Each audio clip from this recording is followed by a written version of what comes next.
سلام دوستان عزیز، چطوره که میدونید امروز 1 ایول هنرمند مردمی تاجیکستان убайдулло Рачабов وفات کردند.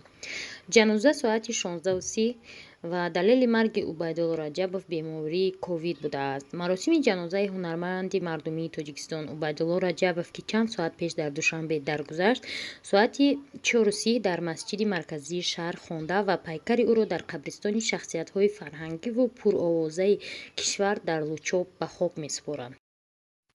پسر مرحوم شهزاد رجبوف چنین میگوید: دیروز به این بیماری گرفتار شدند و امروز ما را ترک کردند. تا این وقت بیمار نبودند، به محفل و نشست‌ها می‌رفتند. دلیل مرگ آنها گرفتاری به بیماری کووید 19 بود. убайдулло Рачабов از هنرمندان سرشناس و پرآوازه تئاتر و سینمای تاجیک بود که نقش‌های ماندگار آفریده است. این هنرمند یکی از پربیننده ترین هجونگار و طنزپرداز تاجیک بود که هنوز از زمان شوروی داغ‌ترین مسائل اجتماعی و حتی سیاسی را از راه طنز مطرح می‌کرد. این هنرمند 20 مارس امسال به سن 80 رسیده بود.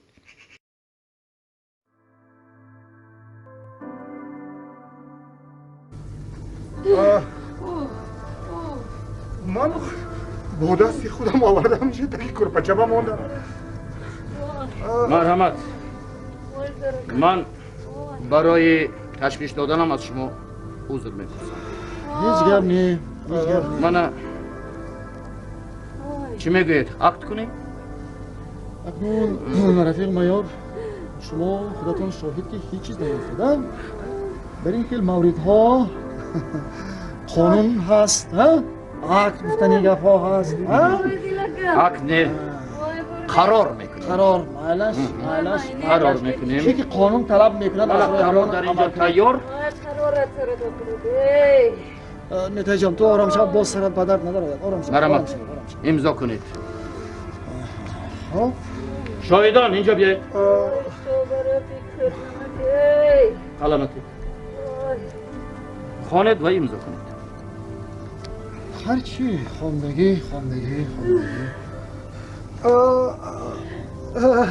از افتش من خطا کردم.